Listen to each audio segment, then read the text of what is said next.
and to try to frame this so you understand the importance. As a statewide example, last year, from the first of the year until the end of August, the state of Pennsylvania let $2 billion worth of transportation projects. That covered 812 projects, 154 projects each. That's 650. It's lost not just 1 year, but it's lost every year for 4 years. What I propose is that those kind of losses are really going to hurt the local economy. Had it been a 1 year loss, we maybe could recover, but 4 years in a row. I looked over our check run when we paid just our mundane local checks in August. It was $500,000. $400,000 went to businesses in this area, either in Blair County or in a county that touched Blair County. There was, and this is real stuff, there was people on that list that you could literally walk to from here.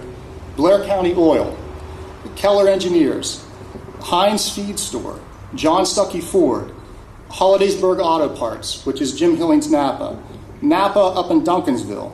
And if you go a little bit out of walking distance, Foster Wineland. We have had hearings all summer. We'll continue to have hearings throughout the fall, taking different segments of the transportation programs in Pennsylvania and looking at each one, trying to derive efficiencies, cut out abuse, fraud, all the problems that we have throughout the whole system.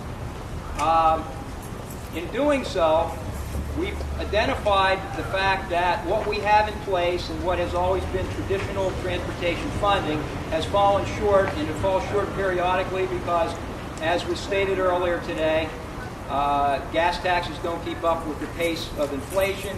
As we get downturns in the economy and people don't drive as much, those revenues diminish. There's lots of reasons why what we have in place does not seem to hold up over a period of time.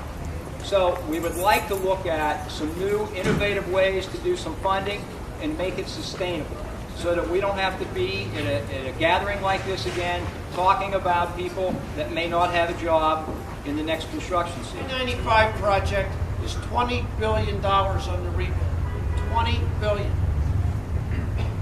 We do about $1.8 billion statewide right now, and that's going downhill.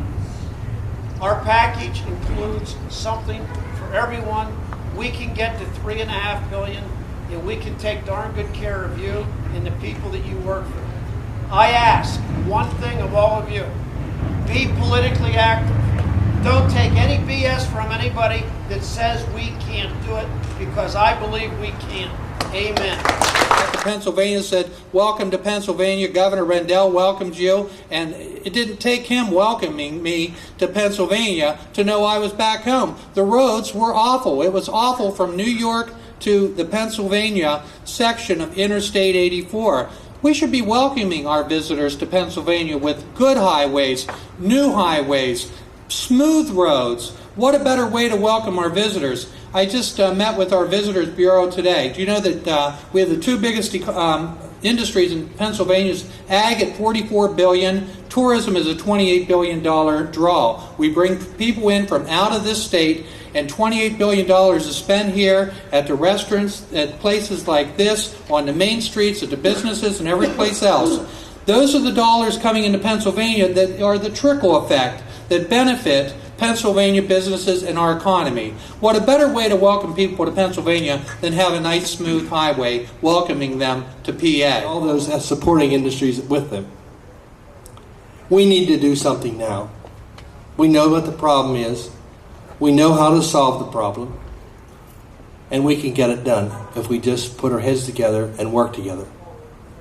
Thank you very much for letting me be here in support of this wonderful, wonderful project. And I'll be there, guaranteed. Get that done. I know we can get that done this fall, and that we can move on, because we do have some incredible issues coming up when it comes to funding in the Commonwealth of Pennsylvania with the new administration coming in, whoever that may be. And one thing Central Pennsylvania men and women know, thanks to the great companies that we have, and that's how to build a road. And Dick has the 8th largest district. I have the 9th largest district out of 203 House districts, and our district pretty much is twice the size of almost 190 of those. So we've got a lot of roads, and we have counties that have had to close bridges because they don't have the local match coming in, and that's part of this package. We'll see local funding coming back to help our municipalities. In Huntington County, we have 2 bridges closed. And when you're in rural communities, and the detour may only be 10 miles, but when you're driving a country road, that 10 miles is quite a bit of a commute that's you're already driving for 30 or 45 minutes just to get to the job that you have in Altoona State College, Huntington, or Chambersburg, or wherever. So we are committed to getting something done. You have my support, and thank you for coming out. I think today's rally was encouraging. It was encouraging in that it sent a strong message to Harrisburg and our legislators in Harrisburg that we need a comprehensive transportation package, and we need it now. We can't wait till the next election for this to happen. I know it's a tough vote, but the people of Pennsylvania demand it. The people of this district demand it. We had set a goal originally for about 100 people. We had hoped that we were able to get that many. We were very pleased to see almost 200 people here today. From the various businesses that support the transportation industry around central Pennsylvania. We had good representation from our local politicians, county commissioners, the district engineer was here, so we were just tickled to death. We think we had a very good turnout, and we're glad that it worked out the way it did.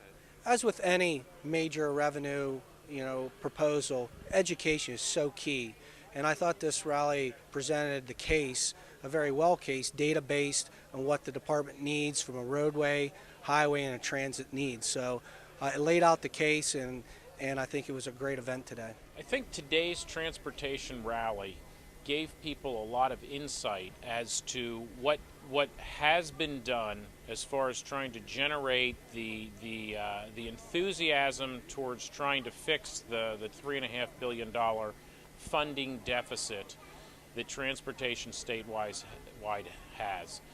And it's with that enthusiasm that we hope that we have inspired people to go out and talk to their legislators and have the discussions with them, to go talk to their leaders in the House and the Senate and request and demand from them that action happen now.